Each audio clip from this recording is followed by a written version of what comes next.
Baik, selamat pagi Bapak Ibu, saudara-saudara yang dikasihi oleh Tuhan. Mari kita siapkan hati kita untuk mendengarkan firman-Nya. Mari kita berdoa bersama-sama. Bapa dalam sorga, kami memuji Engkau. Kami berterima kasih buat rahmat anugerah Tuhan yang sungguh sangat luar biasa yang Tuhan berikan pada kami pagi hari ini, sehingga kami diberikan kesempatan untuk mendengarkan firman-Mu.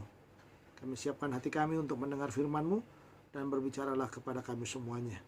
Dalam Kristus Tuhan kami sudah berdoa. Amin.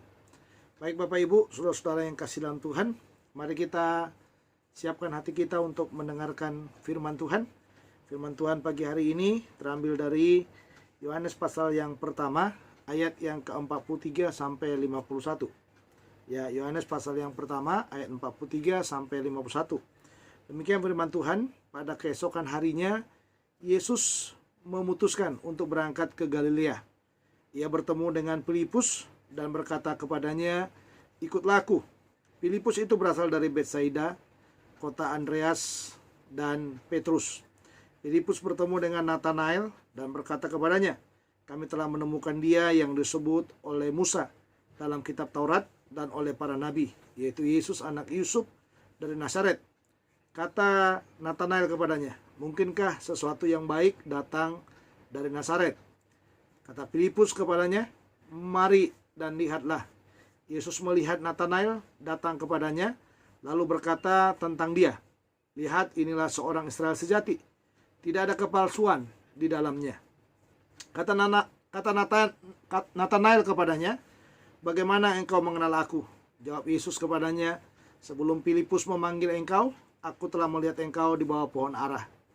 Kata Nathanael kepadanya, "Rabi, engkau anak Allah, engkau raja orang Israel." Yesus menjawab katanya, "Karena aku berkata kepadamu, aku melihat engkau di bawah pohon ara, maka engkau percaya, engkau akan melihat hal-hal yang lebih besar daripada itu." Lalu kata Yesus kepadanya, "Aku berkata kepadamu, sesungguhnya engkau akan melihat langit terbuka dan malaikat-malaikat Allah turun naik kepada anak manusia." Bapak Ibu, tema kita pada pagi hari ini adalah berjalan bersama Kristus, gereja saksi bagi dunia. Sekali lagi, berjalan bersama Kristus, gereja saksi bagi dunia. Kalau kita menyadari, kecenderungan kita pasti suka cerita dengan orang lain. Ya, entah pengalaman itu baik atau buruk, pastilah kita suka berbagi dengan orang lain. Ya, kita misalnya bertemu dengan restoran yang bagus, makanannya enak, pastilah kita ngomong bahwa restoran itu adalah restoran yang bagus, mari datang mencobanya, karena saya sudah mencobanya. Kalau kita bertemu mungkin dengan orang-orang penting di dalam hidup ini, orang-orang ternama mungkin, yang mungkin orang lain jarang menjumpainya, pastilah kita juga akan bercerita kepada orang lain atau kepada teman kita akan berkata bahwa kita sudah bertemu dengan orang-orang penting itu. Tetapi yang menjadi pertanyaan pagi hari ini buat kita menjadi orang Kristen bukanlah menjadi orang Kristen yang instan. Kita menjadi orang Kristen bukanlah menjadi orang Kristen yang sekedar menjadi Kristen. Tentulah semua kita punya perjumpaan pribadi dengan Tuhan, punya pertemuan pribadi dengan Tuhan Yesus, sehingga kita menjadi pengikut, menjadi orang yang setia, menjadi pelayannya, menjadi majelis, atau menjadi orang-orang yang mungkin terlibat di dalam pelayanannya. Saya sangat percaya pertemuan itu adalah pertemuan yang sangat luar biasa. Pertanyaan saya adalah, apakah kita pernah menceritakan kepada orang lain tentang pertemuan itu? Apakah kita pernah membahas pertemuan kita dengan Tuhan itu? Sejauh mana kita berbicara? Sejauh mana kita menyampaikan pertemuan kita dengan Tuhan? Secara ikatan di dalam Roh Kudus, kita adalah gerejanya yang harus terus bersaksi bagi dunia ini. Kita tidak boleh hanya diam dan membiarkan pengalaman kita bersama dengan Yesus seperti itu saja hari demi hari. Ya, adalah berbahaya bagi kita, ya, kalau kita hanya menjadi orang Kristen yang diam saja. Ya, banyak hal yang Tuhan sudah taruh dalam hidup kita. Banyak mujizat yang Tuhan sudah kerjakan dalam hidup kita. Banyak pengalaman-pengalaman rohani yang Tuhan sudah taruh dalam pertemuan kita dengan Dia, mulai kita bertemu sampai hari ini. Ya, begitu banyak hal yang Tuhan sudah kerjakan bagi kita. Yang Tuhan mau sebenarnya bagaimana kita menceritakan itu dan bersaksi bagi orang lain. Nah, kita sebagai orang percaya yang adalah gerejanya diberikan oleh Tuhan relasi yang baru dengan Dia hari demi hari, supaya kita apa? Bisa bersaksi bagi dunia ini. Kita adalah gereja yang hidup, yang punya juru selamat yang hidup. Karena itu janganlah malu bersaksi tentang Dia. Ceritakanlah setiap hari pengalaman kita bersama dengan Kristus. Bersaksi adalah menceritakan apa yang kita lihat. Bersaksi adalah menceritakan apa yang kita alami bersama dengan Tuhan. Bersaksi adalah menceritakan pengalaman iman kita dan siapa Yesus kepada orang-orang yang ada di sekitar kita. Makanya saudara, kalau saudara melihat Alkitab saudara dengan jeli, ya, para penulis Injil memulai apa yang ditulis oleh para penulis Injil itu adalah kesaksian mereka tentang pengalaman-pengalaman yang mereka lihat tentang pelayanan demi pelayanan Tuhan Yesus. Ya, dan saudara melihat semua cerita tentang Yesus itu dimulai dari kesaksian demi kesaksian yang diceritakan oleh para penulis Injil, dan diakhiri juga dengan cerita demi cerita yang terus berkembang dan lebih luas lagi. Berjalan bersama dengan Kristus itu berarti gereja saksi bagi dunia. Kalau ada orang percaya berkata bahwa dia sedang berjalan dengan Kristus tetapi dia tidak bersaksi, maka dia bukanlah bagian daripada gereja. Gereja yang hidup adalah gereja yang bersaksi. Gereja yang bergerak di dalam pimpinan Roh Kudus adalah gereja yang bersaksi. Jadi jangan pernah menganggap bahwa gereja yang hidup itu hanya sekedar pertemuan-pertemuan kita seperti itu saja. Tetapi gereja yang hidup adalah gereja yang bersaksi. Kita boleh punya pengalaman segudang dengan Tuhan, punya cerita segudang dengan Tuhan. Tetapi kalau kita tidak pernah menyaksikannya, menyaksikan apa yang Tuhan sudah buat dalam hidup kita, kita bukanlah gereja yang sejati. Maka kesaksian kita itu menjadi kesaksian yang sia-sia saja. Menjadi kesaksian yang hanya sekedar kita simpan dalam hati kita. Tidak pernah kita keluarkan dari dalam hati kita untuk lewat mulut kita ini kita bercerita tentang Tuhan kepada orang lain. Berjalan bersama dengan Kristus, gereja adalah saksi bagi dunia. Apakah yang harus kita lakukan supaya kita bisa bersaksi bagi dunia ini? Ini pertanyaan penting dan ini harus kita jawab. Apakah yang harus kita lakukan supaya kita bisa bersaksi bagi dunia ini? Mari kita lihat Bapak Ibu, ada dua hal penting dalam konteks teks ini yang bisa kita lihat. Yang pertama adalah jadikan pertemuan kita dengan Tuhan menjadi momen penting untuk bersaksi tentang Dia. Sekali lagi, jadikan pertemuan kita dengan Tuhan menjadi momen penting untuk bersaksi tentang Dia.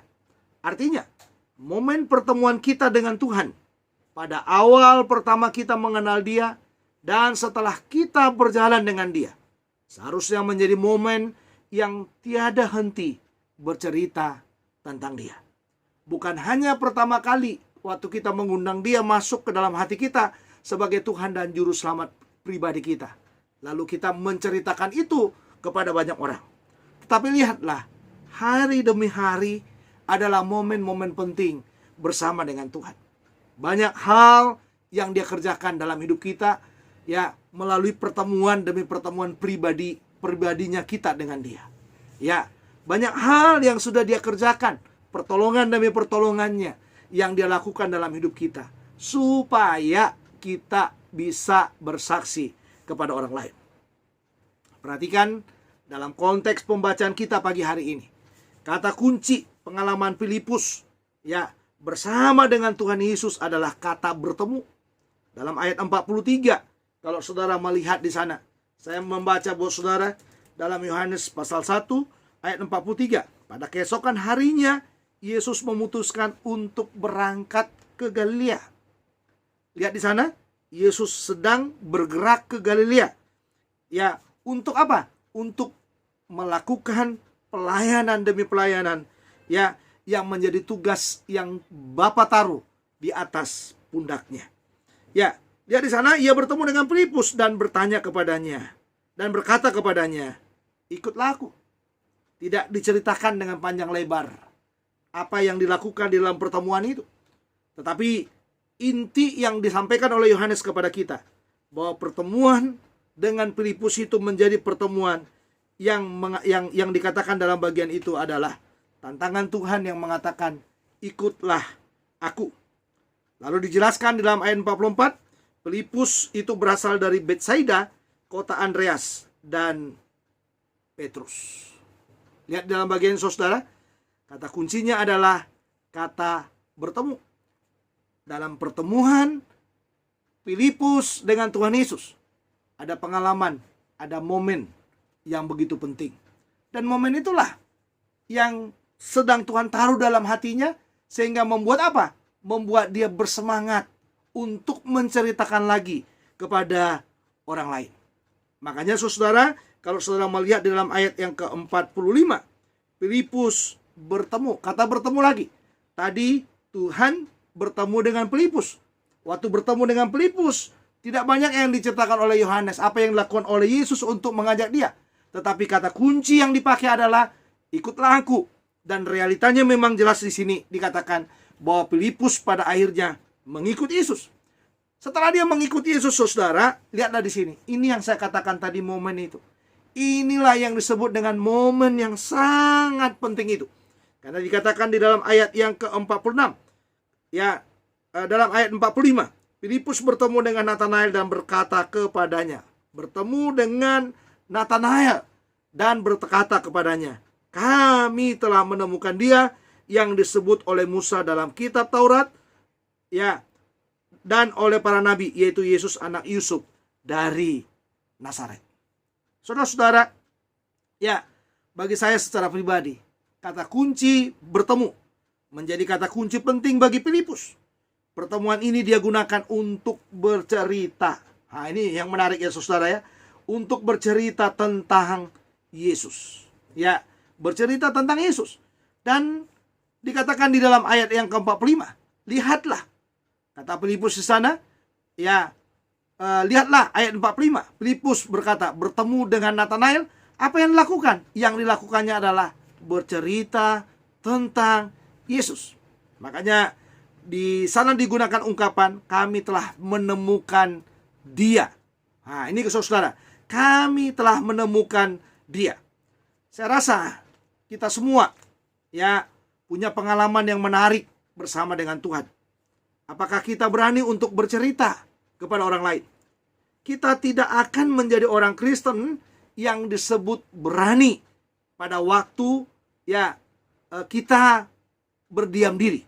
Tetapi kita akan menjadi orang Kristen yang disebut berani pada waktu kita bersaksi tentang apa yang kita alami bersama dengan Tuhan.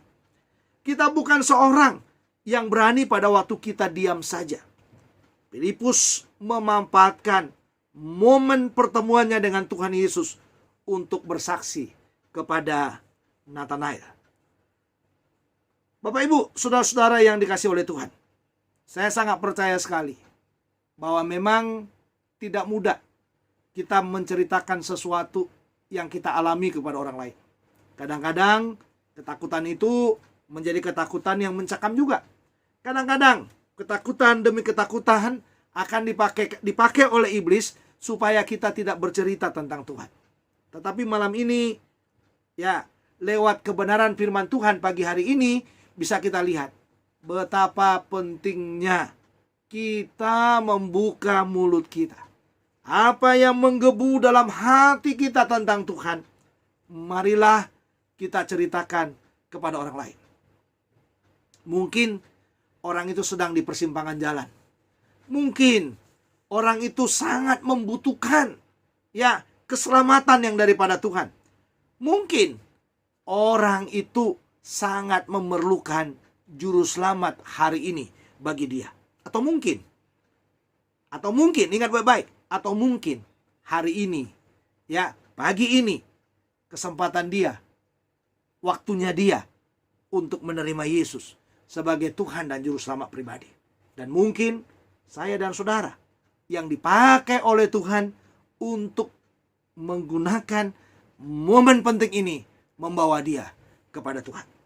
Sama dengan Filipus. Momen penting ini, setelah dia bertemu dengan Tuhan, momen itu juga menjadi momen penting bagi dia untuk bercerita kepada Nathanael.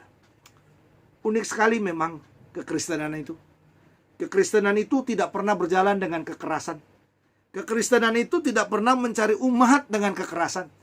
Tapi kekristenan itu membawa umat, membawa para pengikut Kristus, untuk boleh percaya melalui momen-momen penting dari orang-orang yang bertemu dengan Yesus, dari orang-orang yang punya pengalaman yang sungguh luar biasa bersama dengan Tuhan Yesus.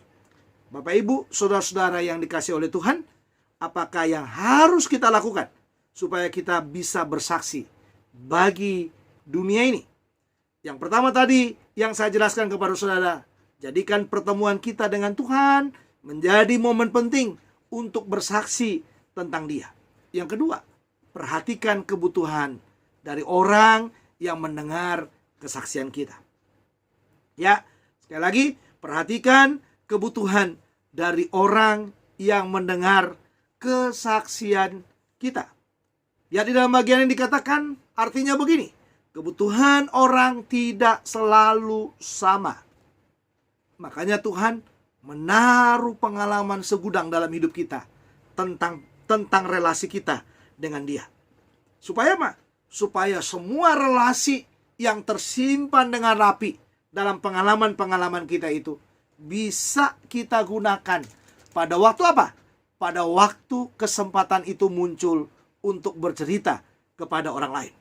Pada waktu kita bisa melihat bahwa itulah kebutuhan terpenting yang harus kita sampaikan kepada orang-orang yang ada di sekitar kita.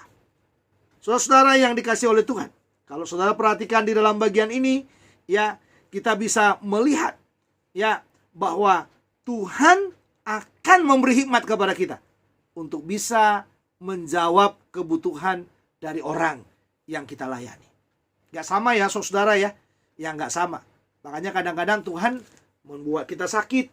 Melalui pengalaman sakit, kita diberi kesempatan untuk bercerita kepada orang sakit. Kadang-kadang Tuhan taruh kita kesulitan dalam ekonomi, supaya kesulitan ekonomi menjadi kesempatan bagi kita untuk bersaksi tentang Tuhan yang sudah menolong kita lepas dari kesulitan ekonomi. Kadang-kadang Tuhan mengizinkan kita mengalami perkara-perkara yang lebih sulit dari keadaan ekonomi mungkin. Dan kita diberi Tuhan kemenangan di sana. Dan Tuhan mau kesempatan itu menjadi kesempatan penting bagi kita untuk bercerita kepada orang yang sedang mengalami hal yang sama. Yang sama persis seperti yang kita alami. Kalau saudara melihat dalam ayat 45, apa yang dikatakan oleh Filipus di sana? Yang dikatakan oleh Filipus adalah, kami telah menemukan Dia. Siapa itu Dia? Dilanjutkan dengan kata yang disebut oleh Musa dalam kitab Taurat dan oleh para nabi, yaitu Yesus anak Yusuf dari Nazaret. Lihat saudara dalam bagian ini, apakah Filipus cerita tentang Yesus sebagai juru selamat? Tidak. Dia tidak mengatakan kami sudah bertemu dengan juru selamat, tidak. Tapi dikatakan kami telah menemukan Dia yang disebut oleh Musa dan dikatakan dalam kitab Taurat dan oleh para nabi, yaitu Yesus anak Yusuf dari Nazaret. Ia cerita sesuai dengan kebutuhan dari Nathanael. Nathanael disebut kenapa saya katakan itu kebutuhan Nathanael? Karena Nathanael disebut oleh Tuhan Yesus dalam ayat 46 sebagai seorang Israel sejati yang di dalam dia tidak ada kepalsuan. Sebagai Israel sejati, tentulah Nathanael tahu persis tentang keyahudian dan apa yang terjadi di dalamnya. Filipus menggunakan istilah, kami sudah menemukan dia yang disebutkan oleh Musa dalam kitab Taurat dan oleh para nabi. Mungkin sampai di sini tidak ada masalah bagi dia. Ya, tidak ada masalah bagi dia.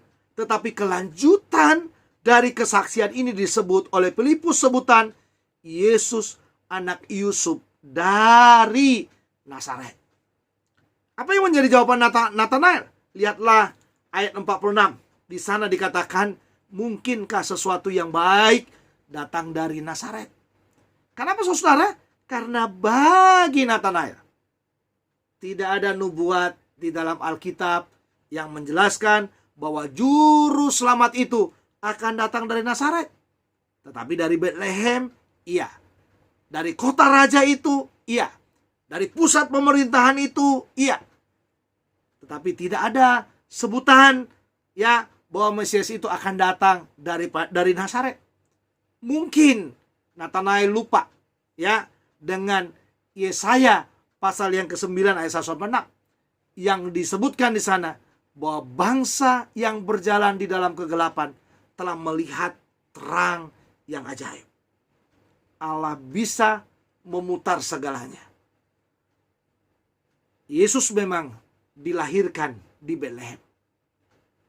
Nathanael melupakan itu karena ada istilah yang dipakai oleh Filipus di sana, anak Yusuf dari Nazaret. Ya, Filipus tidak menceritakan tentang lahirnya dia di Bethlehem, tetapi Filipus menceritakan tentang silsilahnya, bahwa dia adalah anak daripada Yusuf orang Nazaret itu. Makanya saudara lihat di sana dalam ayat 47, Filipus meyakinkan Nathanael tentang keraguannya. Lihat dalam ayat 47 di sana dikatakan, kata Filipus kepadanya, mari dan lihatlah. Mari dan lihatlah. Lalu saudara dikatakan lagi, Yesus melihat Nathanael datang kepadanya, lalu berkata tentang dia, lihat, inilah seorang Israel sejati, tidak ada kepalsuan di dalamnya. Wah, saudara-saudara, ini ungkapan Tuhan yang sangat luar biasa. Ya, kalau saudara melihat dalam konteks kita, kebutuhan Nathanael adalah sesuatu yang masuk akal, sesuatu yang logis, sesuatu yang bisa dibuktikan, sesuatu yang sudah dicatat dalam nubuat, sesuatu yang bisa dibuktikan dengan perjalanan sejarah. Itu kebutuhannya dia. Ya, dia tidak membutuhkan kesaksian yang mengatakan tentang mukjizat, tentang sesuatu yang luar biasa, tentang sesuatu yang spektakuler. Tetapi dia butuh, benar enggak kehadiran Mesias itu sesuai dengan apa yang sudah dicatat dalam sejarah orang Yahudi. Makanya Yesus katakan, dia adalah orang Israel sejati dan tidak ada kepalsuan di dalamnya. Dan pendekatan ini rupanya menjadi pendekatan yang digunakan oleh Yesus untuk membuka hati daripada Nathanael, untuk membuka pikiran daripada Nathanael, dan untuk bisa mengklik apa yang menjadi keperluan daripada Nathanael. Karena memang dalam ayat 48 itu bersambut dengan kata, di sana dikatakan kata Nathanael kepadanya, bagaimana engkau mengenal aku? Ya kan saudara, bagaimana engkau mengenal aku? Yesus menggunakan kemahatauannya. Lalu Yesus katakan, jawab Yesus kepadanya, inilah yang menjadi kebutuhannya. Sebelum Filipus memanggil engkau, aku telah melihat engkau di bawah pohon ara. Kemahatauan, keilahian daripada Yesus. Dan itu memang sesuai dengan apa yang dicatat, yang diinginkan oleh orang Israel tentang Mesias, tentang pembebas yang sangat luar biasa itu. Makanya dikatakan, kata Nathanael kepadanya, Rabi, engkau anak Allah, engkau raja orang Israel. Lihat di sana, ya, ada dua istilah tentang keilahian dan tentang kemanusiaan daripada Yesus itu dijelaskan. Ya, sebagai Allah, ya Yesus itu dikatakan adalah anak Allah, dan sebagai manusia dia disebut sebagai Raja Israel. Dan itu yang mereka perlukan, itu yang mereka butuhkan, itu yang sangat mereka rindukan, saudara. Tetapi saudara, ya di dalam ayat 50 ternyata Tuhan mau, memang kebutuhanmu itu. Tetapi masih banyak kebutuhan yang jauh lebih penting dari sebuah nalar, dari sebuah pengetahuan, dari sebuah kepintaran tentang Mesias. Masih banyak hal yang masih perlu engkau lihat. Bukan sekedar aku adalah anak Allah, bukan sekedar aku adalah raja orang Israel. Tetapi saudara, dikatakan di dalam ayat yang ke-50 itu, Yesus menjawab katanya, karena aku berkata kepadamu, aku melihat engkau di bawah pohon ara, maka engkau percaya.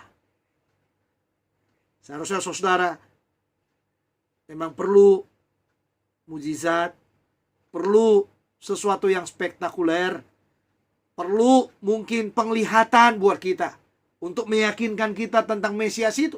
Mungkin itu keperluan kita. Tapi bagi Tuhan ada keperluan yang jauh lebih penting di sana. Kalau kita mau membangun percaya kita, janganlah membangun percaya kita karena melihat. Ya kan? Karena dia sudah melihat Mesias, dia sudah mendengarkan perkataannya, dia sudah mendengarkan segalanya. Lalu sekarang dia katakan, engkau adalah anak Allah dan engkau adalah Raja Israel. Lalu Yesus katakan, apakah sekedar karena perkataan itu saja kamu percaya? Makanya dikunci di dalam ayat yang ke 51 tadi, ya aku berkata kepadamu, sesungguhnya engkau akan melihat langit terbuka dan malaikat-malaikat Allah turun naik kepada anak manusia.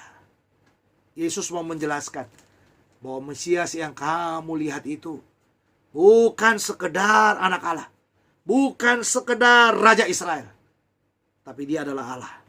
Karena dikatakan yang digunakan di dalam bagian itu adalah malaikat-malaikat Allah turun naik kepada anak manusia. Ini berarti saudara, yang mau dikatakan oleh Yesus kepadanya bahwa Mesias itu berkuasa, bahwa Mesias itu adalah Allah, bahwa Mesias itu adalah sesuatu yang dahsyat, sesuatu yang luar biasa. Jadi jangan hanya sekedar percaya karena kita melihat, tapi percayalah karena kita tidak melihat. Karena banyak hal yang spektakuler yang akan Tuhan kerjakan lagi melalui percaya kita. Makanya saudara, akal itu perlu, pengetahuan itu perlu.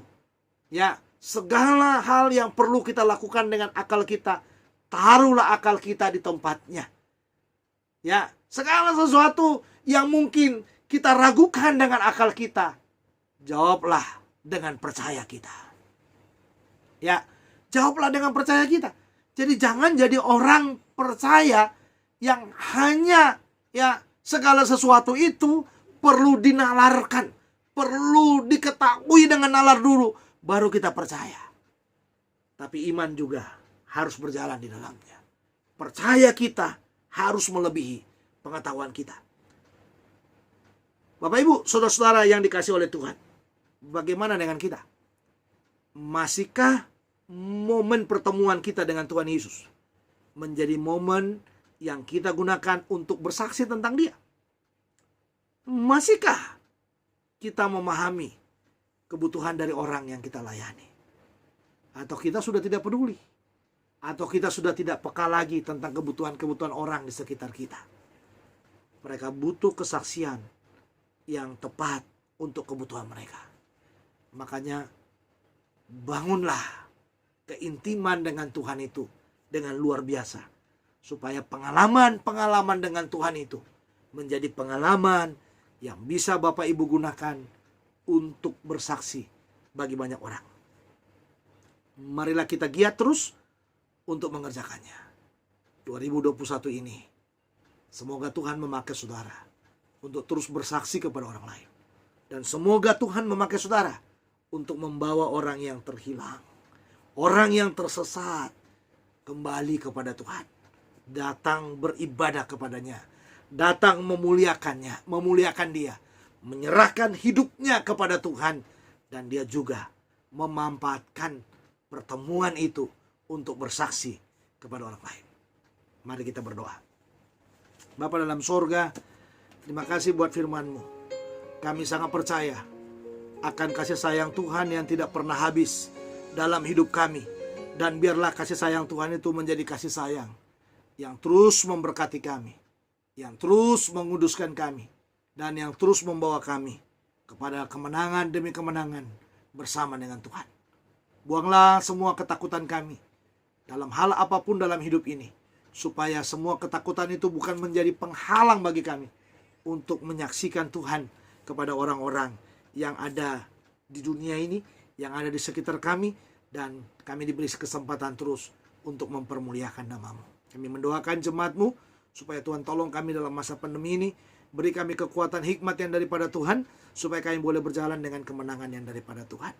Terima kasih Tuhan buat kesempatan yang baik yang Engkau berikan bagi kami. Kami boleh mendengarkan firman-Mu, dan biarlah hati kami boleh tertuju hanya kepada Tuhan saja. Terpujilah Tuhan yang baik, Tuhan yang mengasihi kami. Dalam Kristus Tuhan kami sudah berdoa. Amin. Selamat pagi Bapak Ibu, saudara-saudara yang dikasihi oleh Tuhan. Sampai bertemu lagi minggu depan, dan tetap semangat, jaga kesehatan, dan tetap menggunakan masker dan menjaga jarak, dan terus ingat selalu mencuci tangan, menghindari kerumunan, supaya pada akhirnya kita benar-benar terjaga oleh Tuhan yang mengasihi hidup kita. Selamat pagi, selamat bertemu lagi di waktu yang akan datang. Shalom.